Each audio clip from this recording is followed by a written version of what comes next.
Calaroga Shark Media.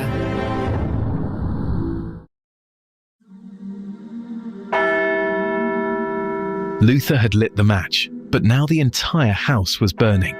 By 1525, Protestant ideas were exploding across Europe like sparks from a bonfire, and each new reformer was adding their own fuel to the flames. The religious unity that had defined medieval Christendom for over 1,000 years was disintegrating before the Pope's horrified eyes.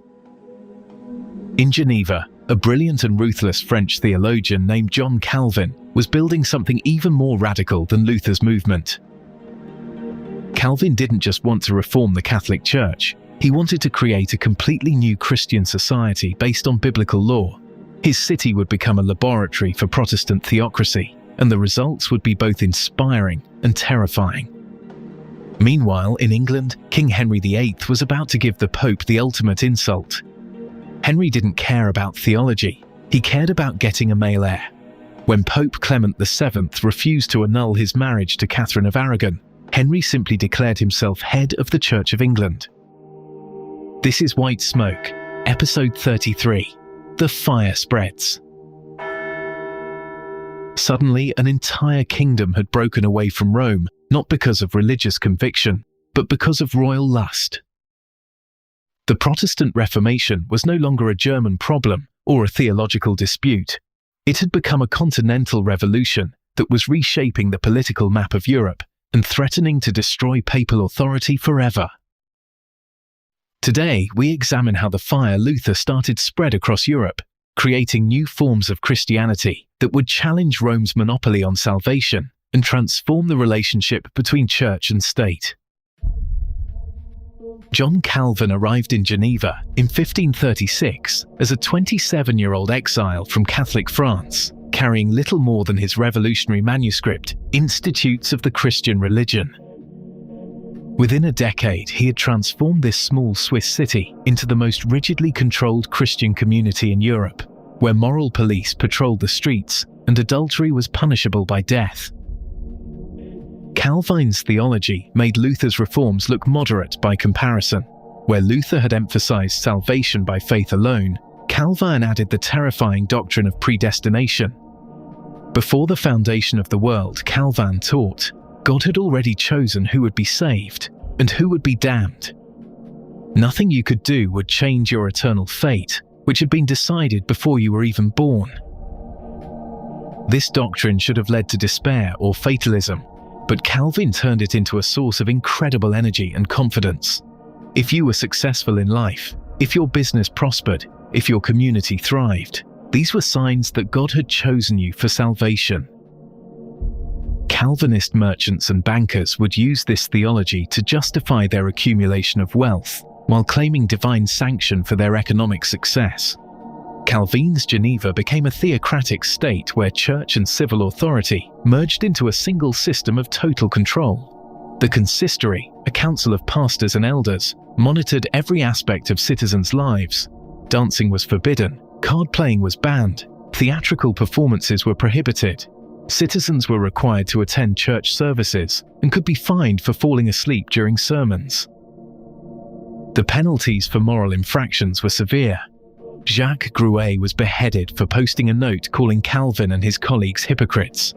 Michael Servetus, a Spanish theologian who denied the Trinity, was burned alive in 1553 with Calvin's full approval. The city that proclaimed itself a model of Christian Reformation had become a police state where theological disagreement could mean death.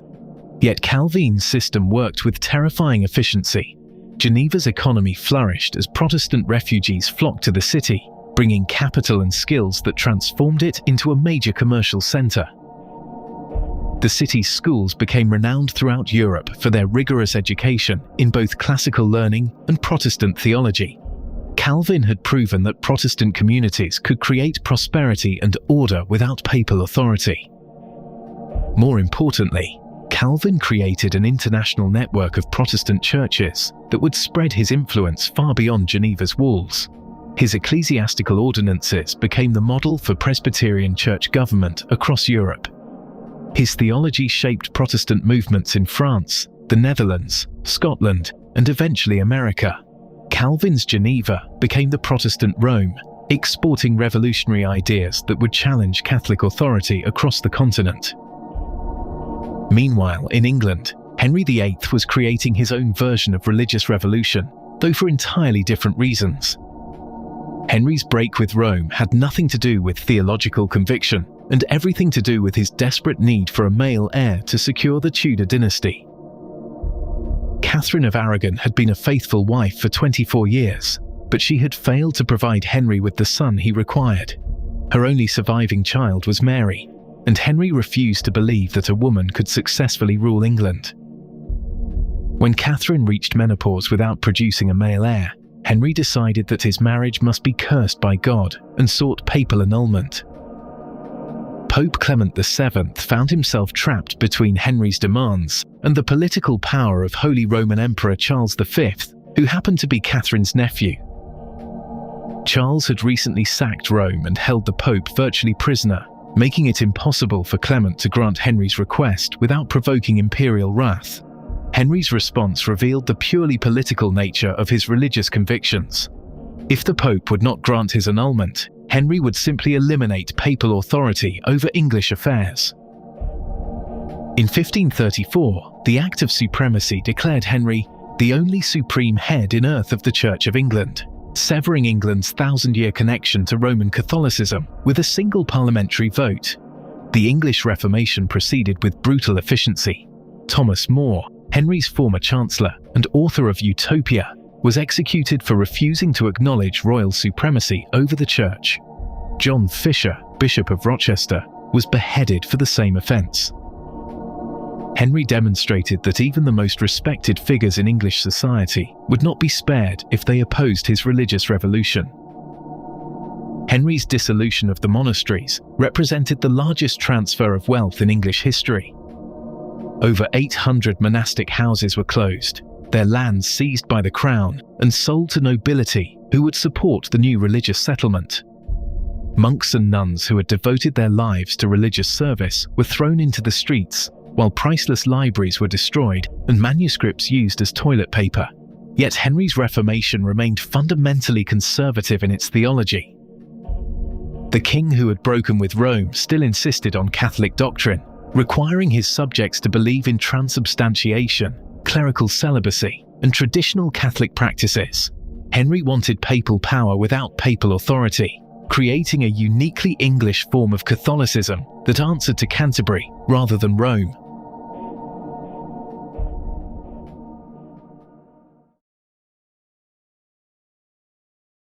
The Thomas Cranmer.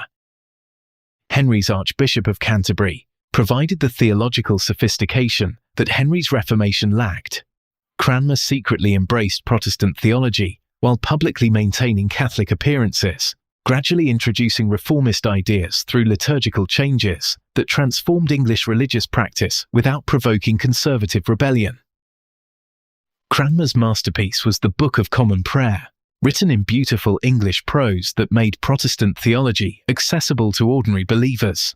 For the first time in English history, church services were conducted in the vernacular rather than Latin, allowing common people to understand and participate in worship rather than merely observing mysterious rituals. The English Reformation's success encouraged Protestant movements across Northern Europe. In Scotland, John Knox returned from exile in Calvin's Geneva to preach sermons that made even Calvin's theology seem moderate. Knox's followers destroyed Catholic churches, abolished the Mass, and established a Presbyterian system that eliminated bishops entirely. The Dutch revolt against Spanish rule combined political independence with religious reformation, as Protestant nobles used Calvinist theology to justify resistance against Catholic King Philip II. The northern provinces that would become the Dutch Republic embraced Protestant governance as both religious truth and political necessity.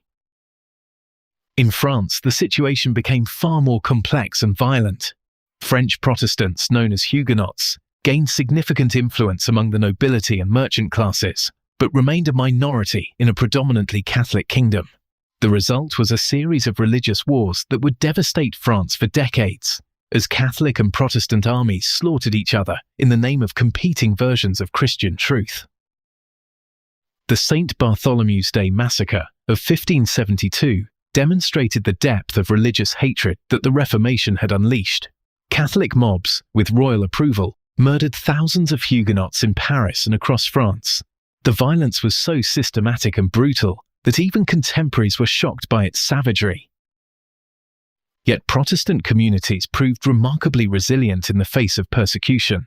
Their emphasis on individual Bible reading created literate populations that could not be easily controlled by traditional authorities. Their rejection of elaborate church hierarchy reduced the cost of religious organization, allowing Protestant communities to flourish even under adverse conditions. The printing press proved to be Protestantism's most powerful weapon in its war against Catholic authority. Protestant pamphlets printed in vernacular languages spread theological arguments and anti-papal propaganda far more effectively than Catholic responses written in scholarly Latin. The technology that had initially served to spread humanist learning now became the means of religious revolution. Protestant emphasis on education created a cultural transformation that extended far beyond religious doctrine. Calvin's Geneva, Lutheran Germany, and Protestant England all invested heavily in schools and universities that emphasized both classical learning and biblical literacy. The Protestant work ethic, combined with emphasis on education, created economic advantages that would eventually make Protestant regions more prosperous than their Catholic counterparts. The theological implications of Protestant success were devastating for papal claims to universal authority. If entire kingdoms could break away from Rome and still maintain legitimate Christian communities, then papal supremacy was revealed as a historical accident rather than divine necessity. The Protestant churches proved that Christianity could flourish without popes, cardinals, or elaborate hierarchies. Catholic responses to Protestant success revealed the Church's institutional limitations. The Council of Trent, which began meeting in 1545, attempted to address Protestant criticisms while reaffirming traditional Catholic doctrine. Yet Trent's reforms came too late to prevent the permanent division of European Christianity. The political consequences of religious division would reshape European diplomacy for centuries. The Peace of Augsburg in 1555 established the principle that rulers could determine their territory's religious allegiance, fragmenting the Holy Roman Empire along confessional lines. The dream of universal Christian monarchy under papal guidance had become an impossible fantasy. By 1560, the religious map of Europe had been permanently redrawn. England, Scotland, much of Germany, Scandinavia, and parts of Eastern Europe had embraced various forms of Protestantism. France remained officially Catholic but contained a large and influential Protestant minority. Only Spain, Italy, and parts of Germany remained solidly within the Catholic fold. The fire that Luther had lit with his hammer and nails had indeed spread across the continent, consuming the religious unity that had defined medieval Christendom. The Pope, who had once commanded the spiritual allegiance of all Western Christians, now ruled over a divided church facing unprecedented challenges to its authority and relevance. The Protestant Reformation had accomplished something unprecedented in Christian history. It had broken the Catholic monopoly on salvation and created competing versions of Christianity that claimed equal validity. The medieval synthesis of one church, one faith, and one baptism had been shattered forever. Yet the Reformation's success also created new problems that its founders had not anticipated. Religious pluralism led to religious warfare, theological freedom generated sectarian conflict, and the elimination of papal authority created competing claims to religious truth that could not be easily resolved. The fire spreads indeed, but fires that grow too large eventually consume the very structures they were meant to purify. The Protestant Reformation had saved Christianity from papal corruption, but it had also created a permanently divided church that would struggle for centuries to rediscover the unity that Luther's hammer blows had destroyed. White Smoke is a production of Calaroga Shark Media, portions of which were made with the help of AI narration, but still written and produced by real podcasters, Mark Francis and John McDermott.